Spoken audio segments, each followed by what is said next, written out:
Okay, hey everybody, this is Mike Murphy, senior editor for GamerNode.com, and I am here with Nick Konkle, gameplay lead for Zenimax Online Studios. Nick, how's the E3 treating you? It's great so far, early yet, but we're pretty excited about what we have here. And we're here because of exactly what's behind me, the Elder Scrolls Online. So why don't you, for anybody who's watching this who's not affiliated with the game, in which case they're probably living under a rock, tell us a little bit about Elder Scrolls Online. Sure. Of course it's the online installment of the Elder Scrolls franchise that is very, very popular and loved in the world that we're pretty excited about. And a lot of the same philosophies that you'll find in those games. Exploration, clean, minimalist UI, immersive world is the same sort of thing we brought into the online space. So now you can play that with your friends.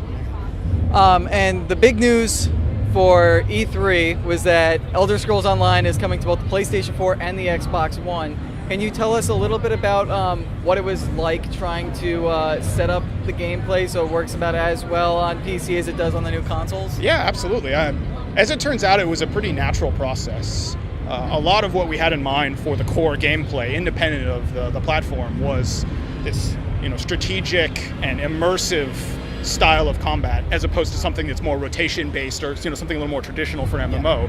We want you looking in the world and reacting to what's in there and not at some piece of UI. And that just naturally works in the console-style space. Console RPGs have been doing that for a long time now. So when it came time to make that work in a console space, it kind of just was already there. And so that was pretty exciting and matched up very well with the release of this new generation of consoles. Just kind of all fell together. It really did, and we were pretty excited when it did. All right, great. Now, there was in the theater room earlier that I saw a little trailer that you guys had for Elder Scrolls Online. You showed some of the PvP combat, which is insane with so many people running around doing things at once. And we saw a catapult go and destroy one of the walls of this fort and just flooded with, I lost count of how many people were coming through that wall. Hundreds. But could you talk about the destruction of the fort and how that plays into the PvP? Totally. The PvP endgame is very much this persistent world. It isn't just, hey, you go in here and then three people rush, or one person's defending and one person's attacking. There's an entire war going on here, a massive battle, thousands of players all participating.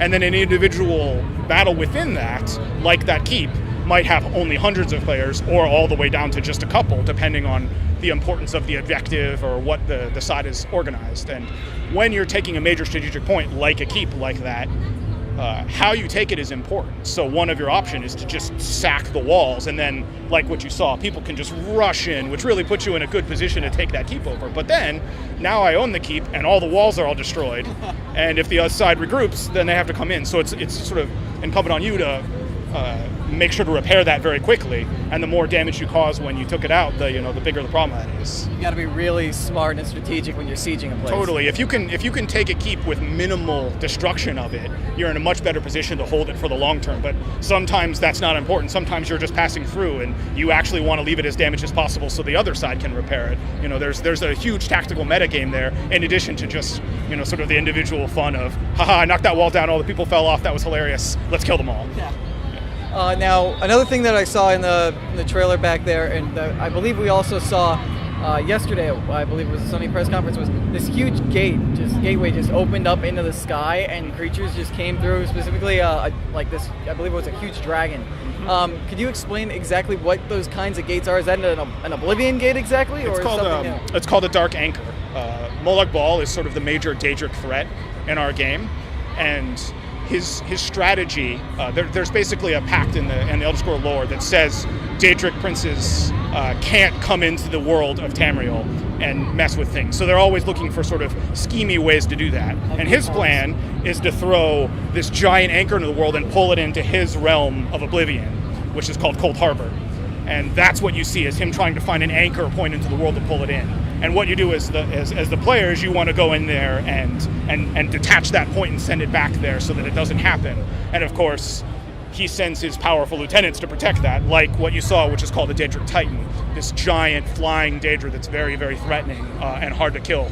And these are sort of activities for more than just one person, to take out, because it's definitely a persistent world challenge and threat. Okay, so it's a much more open kind of kind of quest for just everybody in the world around you. Yeah, if you see a Dark Anchor drop, like, you want to go take that out. That's a good thing to do, and you probably can't do it on your own, so you might need to just grab whoever's in the area and try and do it right then and there. Okay, and is that a specific end game content, or can anybody from any level jump in, and is it scaled, or how does that work? It depends on where it dropped. If it drops in a low level area, you can go fight it as a low level person. If it drops in a high level area, you can fight it as a high level person. Okay, great.